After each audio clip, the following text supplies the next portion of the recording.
প্রিয় বন্ধুরা, তোমাদের সকলকে স্বাগত জানাই অপূর্ব মানে হোম থিয়েটার ইউটিউব চ্যানেলে। আজ আমি তোমাদের সঙ্গে তোমাদের মাধ্যমিক 2027কে লক্ষ্য করে বাংলা প্রবন্ধ যে রয়েছে সেই বাংলা প্রবন্ধের সাজেশানের ক্লাস আরম্ভ করছি। একটার পর একটা আমি প্রবন্ধ তোমাদের সামনে আমি উপস্থাপন করব। তোমরা যদি এই প্রবন্ধের বা তোমাদের যে রচনা রয়েছে, বঙ্গানুবাদ রয়েছে বা ব্যাকরণ পোর্শন, যে কোনো প্রশ্ন উত্তরের পিডিএফ নোট কিনতে চাও কম দামে আমাদের কাছ থেকে, স্টেপ বাই স্টেপ ভাগ করা রয়েছে কোন বিষয়ের কোন টপিক কিনতে চাও, অবশ্যই হোয়াটসঅ্যাপে যোগাযোগ করো। হোয়াটসঅ্যাপ নাম্বার এই ভিডিও ডেসক্রিপশানে দেওয়া রয়েছে। প্রতিটি টপিকের আলাদা আলাদা পোর্শনের খুবই অল্প পরিমাণ করে দাম ধার্য করা রয়েছে। তোমরা যে টপিকের নোটস কিনতে চাও অবশ্যই যোগাযোগ করো, ঠিক আছে।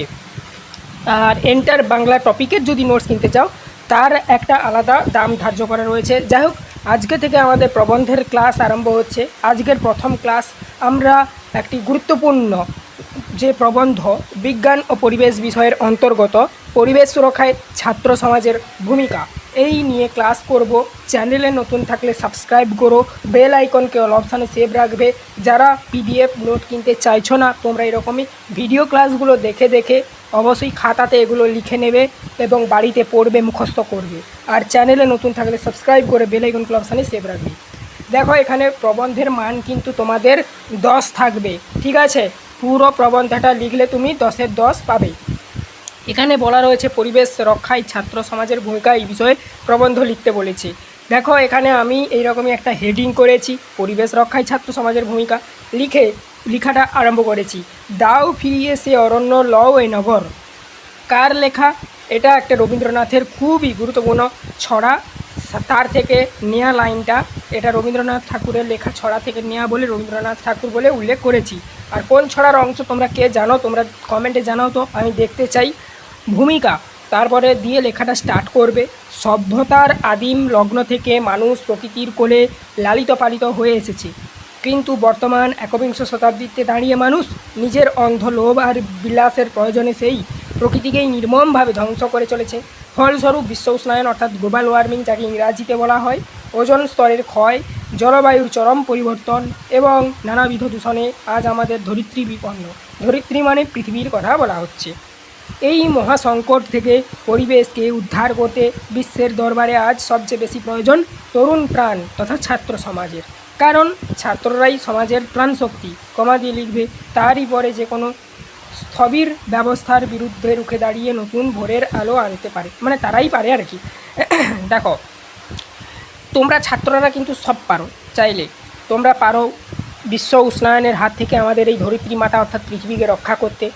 বিভিন্ন জায়গায় অ্যাওয়ারনেস প্রোগ্রামের দ্বারা বৃক্ষরোপণ করে জলবায়ু নিয়ন্ত্রণ যে হচ্ছে আমাদের প্রতিনিয়ত চেঞ্জ হয়ে যাচ্ছে, এগুলোকে রুখতে পারো। এটাই বলা রয়েছে ভূমিকাতে। তারপরে দেখো, নেক্সট প্রথম পয়েন্ট দেবে পরিবেশের বর্তমান সংকট। এখানে কি বলা রয়েছে দেখো, এক ঝলকে আজকের দিনে পরিবেশ দূষণ কোনো একটি নির্দিষ্ট দেশের সমস্যা নয়। এটি বিশ্বজননীর একদিকে কলকারখানার বিষাক্ত ধোঁয়া ও যানবাহনের কার্বন ডাই অক্সাইড বাতাসকে বিষিয়ে তুলছে, অন্যদিকে নির্বিচারে গাছ কাটার ফলে অক্সিজেনের অভাব ঘটছে ও পৃথিবীতে তাপমাত্রা ক্রমশ বাড়ছে। নদী ও সমুদ্রের জল প্লাস্টিক ও রাসায়নিক বর্জ্য দূষিত করছে, মানে এগুলো নদী ও সমুদ্রের জলে পড়ছে, তার থেকে দূষণ ছড়াচ্ছে, এটাই বলা রয়েছে আর কি। সহজ সাধ্য ভাষায় তোমাদেরকে দিয়েছি যাতে তোমরা পড়ে মুখস্থ করে পরীক্ষার হলে গিয়ে সঠিকভাবে লিখতে পারো। এই ভয়াবহ পরিস্থিতি যদি এখনই নিয়ন্ত্রণ না করা যায় তবে আগামী দিনে মানবজাতির অস্তিত্বই বিলুপ্ত হয়ে যেতে পারে বা যাবে। আর এই বিপর্যয় রোধে ছাত্র সমাজকে অগ্রণী ভূমিকা নিতে হবে, অর্থাৎ সবার আগে এগিয়ে আসতে হবে। দেখো, দ্বিতীয় নম্বর পয়েন্ট, সচেতনতা বৃদ্ধি ও প্রচার অভিযান। পরিবেশ রক্ষায় ছাত্র সমাজের প্রথম এবং প্রধান কাজ হলো সচেতনতা তৈরি করা। সাধারণ মানুষ বড় অংশই এখনও পরিবেশ দূষণ দূরগামী কুফল সম্পর্কে অসচেতন। ছাত্ররা বিদ্যালয় ও স্থানীয় স্তরে পরিবেশ ক্লাবের মাধ্যমে সাধারণ মানুষকে বোঝাতে পারে, অর্থাৎ তুমি বিদ্যালয়ে যেখানে পড়ো সেখানকার যে পারিপার্শ্বিক যে বাড়ি ঘর রয়েছে বা এলাকা রয়েছে সেখানে মানুষকে বোঝাবে কিভাবে পরিবেশ দূষণ মানে করা যাবে না, অর্থাৎ পুকুর বা নদীতে বা সমুদ্রে যেখানে সেখানে যত্রতত্র প্লাস্টিক আবর্জনা ফেলা যাবে না, কিভাবে গাছ কাটা নিয়ন্ত্রণ করতে হবে, একটা গাছ কাটলে তার বদলে যেন 4টা গাছ লাগানো হয়, এভাবে তুমি বুঝাবে, ঠিক আছে। অ্যাওয়ারনেস করবে, কিংবা কোনো ক্লাবের তরফ থেকে তোমরা করতে পারো, হ্যাঁ, ক্লাবের মানে উদ্যোগে আর কি, যৌথ উদ্যোগে আর কি। তো দেখো, তারপরে পথনাটিকা ও র্যালি, তৃতীয় নম্বর পয়েন্ট। পরিবেশ সচেতনতামূলক ছোট্ট ছোট্ট নাটক বা পোস্টার প্রদর্শনীর মাধ্যমে সাধারণ মানুষের দৃষ্টি আকর্ষণ করা সম্ভব। তোমরা এগুলো ছোট ছোট পোস্টার করতে পারো, পোস্টারে চিত্র আঁকতে পারো, যে একটা গাছ কেটে দেওয়ার ফলে কী হচ্ছে সেটা তুলে ধরতে পারো, যে পরিবেশে CO2 বেড়ে যাচ্ছে, অক্সিজেনের পরিমাণ কমে যাচ্ছে। আবার একটা পোস্টারে আঁকতে পারো একটা গাছ যদি কেটে ফেলা হয় তার বদলে 4টা গাছ যেন লাগানো হয়। এভাবে তোমরা বিভিন্ন তুলি দিয়ে ছবি এঁকে মানুষের দুয়ারে গিয়ে ধরতে পারো এবং বোঝাতে পারো, ছবির ব্যাখ্যা করতে পারো, যেটাকে কোলাজ বলা হয় আর কি। তারপর দেখো নেক্সট, সামাজিক মাধ্যম ও প্রযুক্তির ব্যবহার। আজকের ছাত্ররা প্রযুক্তিতে দক্ষ। তারা ফেসবুক, হোয়াটসঅ্যাপ বা ইউটিউবের মতন প্ল্যাটফর্ম ব্যবহার করে পরিবেশ রক্ষার বার্তা খুব দ্রুত লাখো মানুষের কাছে পৌঁছে দিতে পারে। তো শুধু যে এইভাবে দুয়ারে দুয়ারে যেতে হবে তাই নয়, তোমরা বাড়িতে বসেও এটা করতে পারো। ফেসবুকে ভিডিও করে মানুষকে বোঝাতে পারো যে একটি গাছ কাটলে যেন তার বদলে 4টা গাছ লাগায়, কেননা একটা গাছ কাটলে যে পরিমাণ অক্সিজেন নষ্ট হয়ে যাচ্ছে তা পরিবেশে কতটা ক্ষতি করছে ইত্যাদি বিভিন্ন দিকগুলো তুলে ধরতে পারো ভিডিও মারফত, সেটা বলা হয়েছে এখানে। তারপরে দেখো নেক্সট, একটি গাছ একটি প্রাণ ও বৃক্ষরোপণ আন্দোলন। পরবর্তী পয়েন্ট দেওয়া রয়েছে, দেখে নাও। পরিবেশের ভারসাম্য বজায় রাখা একমাত্র প্রাকৃতিক উপায় হলো সবুজ অরণ্য ফিরিয়ে আনা। ছাত্র সমাজ এই ক্ষেত্রে এক বৈপ্লবিক ভূমিকা নিতে পারে। প্রতি বছর 5ই জুন বিশ্ব পরিবেশ দিবস বা বিদ্যালয়ে অরণ্য সপ্তাহ পালনের সময় কেবল আনুষ্ঠানিক গাছ লাগানোই নয়, সেই গাছগুলি যাতে সঠিকভাবে বড় হয়ে ওঠে তার দীর্ঘমেয়াদী দায়িত্ব ছাত্রদেরকেই নিতে হবে। অর্থাৎ তুমি স্কুলে পড়ছো, শুধু যে একটা চারা গাছ স্কুলের গ্রাউন্ডে লাগিয়ে দিলে মানে বা বাগান করে ফেললে তাই নয়, সেটা যেন বড় হয়, ঠিক আছে, সেটাতে জল দিতে হবে, সার দিতে হবে, কীটনাশক দিতে হবে, যাতে না পোকা টোকা লেগে যায়, সেটাও তোমার দেখার কর্তব্য। সেগুলোকে তুমি যতদিন স্কুলে থাকবে মেনটেন করবে, এটাই বলা রয়েছে। নিজেদের জন্মদিনে বা যে কোনো বিশেষ অনুষ্ঠানে অত্যন্ত একটি করে চারা গাছ রোপণ করা সংকল্প ছাত্রদের নিতে হবে। তুমি তোমার জন্মদিনে অনেকে কী করে, বস্ত্র বিতরণ করে, ঠিক আছে, তো অনেকে করে আর কি, তো তুমি ওটা করতে পারো। তার পাশাপাশি একটা করে যেন প্রত্যেক জন্মদিনে একটা করে বাড়ির বাগানে একটা করে চারা গাছ পোতো, এটা করতে হবে বলা রয়েছে এই পয়েন্টে। তারপরে দেখো নেক্সট, প্লাস্টিক বর্জন ও বিকল্প সন্ধান। দেখো, আধুনিক সভ্যতার এক অভিশাপ হলো সিঙ্গেল ইউজ প্লাস্টিক বা একবার ব্যবহারযোগ্য প্লাস্টিক। এটি মাটির উর্বরতা নষ্ট করে দেয় এবং নিকাশি ব্যবস্থা স্তব্ধ করে দেয়। তোমরা জানলে অবাক হবে, একটা প্লাস্টিক কিন্তু মাটিতে মিশতে 100 বছরেরও বেশি টাইম নেয়। তার জন্য আমাদের প্লাস্টিক কিন্তু ব্যবহার করা যাবে না, এটা মাথায় রেখো। ছাত্ররা নিজেদের থেকে প্লাস্টিক ক্যারি ব্যাগ, কাপ বা বোতল ব্যবহার সম্পূর্ণ বন্ধ করতে পারে। এর পাশাপাশি তারা নিজেদের পরিবার ও প্রতিবেশীদের চট কাপড় বা কাগজের ব্যাগ ব্যবহারে উদ্বুদ্ধ করতে পারে। প্লাস্টিক মুক্ত সমাজ গঠনে ছাত্ররাই হতে পারে প্রধান কারিগর। পরবর্তী পয়েন্ট দেখো, দৈনন্দিন জীবনে পরিবেশ বান্ধব অভ্যাস গঠন। এই পয়েন্টের পরিপ্রেক্ষিতে দেখো লেখা রয়েছে নিচে, বড় বড় আন্দোলনের পাশাপাশি ছাত্রদের নিজেদের প্রতিদিনের জীবনে কিছু কিছু ছোট্ট অত্যন্ত কার্যকারী অভ্যাস গড়ে তুলতে হবে, যা পরিবেশের ওপর ইতিবাচক প্রভাব ফেলবে। পরবর্তী পয়েন্ট দেখো, সম্পদের অপচয় রোধ। অপ্রয়োজনে ঘরের আলো বা পাখা বন্ধ রাখা, দাঁত মাজার সময় বা স্নানের সময় জলের অপচয় বন্ধ করা, এগুলো কিন্তু রাখতে হবে, এগুলো কিন্তু পরিবেশেরই অঙ্গ, ঠিক আছে। তারপরে দেখো, বর্জ্য পৃথকীকরণ। ঘরে ও বিদ্যালয়ের পচনশীল যেমন আনাজের খোসা, পচনশীল যেমন মানে এবারে অপচনশীল যেমন কি কাঁচ, প্লাস্টিক, বর্জ্য পদার্থগুলো আলাদা আলাদা ডাস্টবিনে ফেলতে হবে। একটা তুমি সবুজ ডাস্টবিন রাখতে পারো, একটা লাল ডাস্টবিন রাখতে পারো। সবুজ ডাস্টবিনে যেগুলো পচা যে সমস্ত বর্জ্য পদার্থগুলো আনাজের খোসা টোসা এগুলো ফেললেই, লাল প্লাস্টিক অর্থাৎ বিপদের সংকেত, সেখানে অপচনশীল যে সমস্ত বর্জ্যগুলো ফেললে যেমন কাঁচ, প্লাস্টিক, এগুলো এভাবেও করতে পারো। দূষণহীন যাতায়াত, খুব কম দূরত্ব রাস্তায় যাতায়াতের জন্য মোটরসাইকেল বা গাড়ির ওপর নির্ভর না করে সাইকেল ব্যবহার করা, অর্থাৎ পায়ে প্যাডেল করা যে সমস্ত সাইকেল বা এখন তো ব্যাটারির সাইকেল বেরিয়েছে সেগুলো ব্যবহার করতে পারো, ঠিক আছে।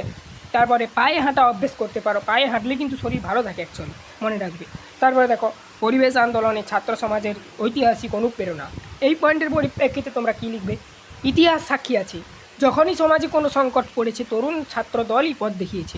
ভারতের চিপকো আন্দোলন থেকে শুরু করে বর্তমান বিশ্বের কিশোরী গ্রেটা থুনবার্গের থাইরেস ফর ফিউচার, ঠিক আছে, জলবায়ু আন্দোলন, সব জায়গাতেই চালিকা শক্তি ছিল।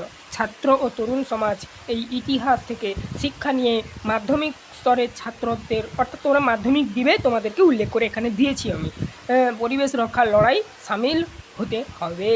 এই পয়েন্টগুলো দেওয়ার পর উপসংহার দেবে।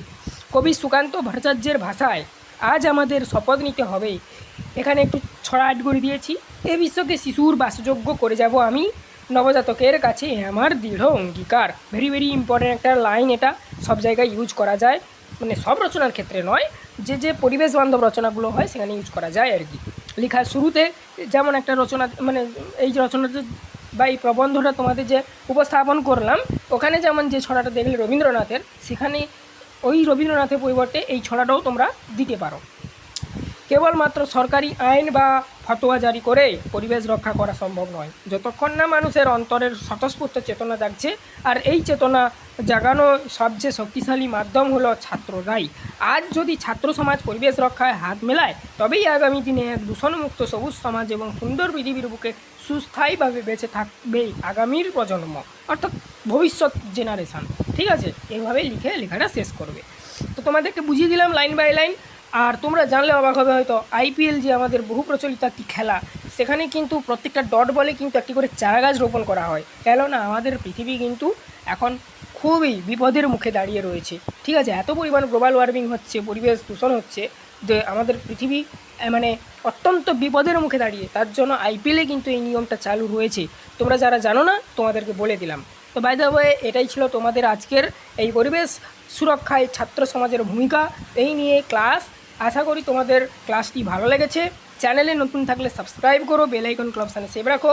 প্রত্যেকটি প্রবন্ধ, রচনা, বঙ্গানুবাদ এরকমই আলাদা আলাদাও পিডিএফ তোমরা কিনতে পারো, কিংবা টেক্সটের যা প্রশ্ন তার উত্তর প্লাস এইরকমই প্রবন্ধ প্রতিবেদন দেওয়া রয়েছে। একটা অল বেঙ্গলির আর কি পিডিএফ রয়েছে, সেটাও চাইলে তোমরা কিনতে পারো। তোমরা তোমাদের যদি পিডিএফ প্রয়োজন হয় কম দামে, আমাদের কাছ থেকে পিডিএফগুলো ভাগ করে করে আমরা মানে তোমাদেরকে দিয়ে থাকি কম দামে, কিংবা একটা বেঙ্গলির উপর অল পিডিএফও আমরা দিয়ে থাকি। তোমরা যদি পিডিএফ কেউ নিতে চাও কোনো দিন, অবশ্যই যোগাযোগ করো, কম দামে পিডিএফগুলো নিয়ে বাড়িতে পড়াশোনা করতে পারো। তো বিস্তারিত জানতে হোয়াটসঅ্যাপে যোগাযোগ করো, হোয়াটসঅ্যাপ নাম্বার এই ভিডিওর ডেসক্রিপশানে দেওয়া রয়েছে। আজ অবধি আবারও বলছি, যারা পিডিএফ নিতে পারবে না, তোমরা ক্লাসগুলো দেখে দেখে খাতাতে লিখে নেবে, আর চ্যানেলটাকে সাবস্ক্রাইব করে নেবে, বেল আইকন অপশানে সেভ রাখবে, যাতে ক্লাসগুলো বেরোলে অত্যন্ত তোমাদের কাছে নোটিফিকেশানটা অন্তত পৌঁছায়, যাতে তুমি ক্লাসগুলো দেখে খাতাতে নোটটা তৈরি করে নিতে পারো।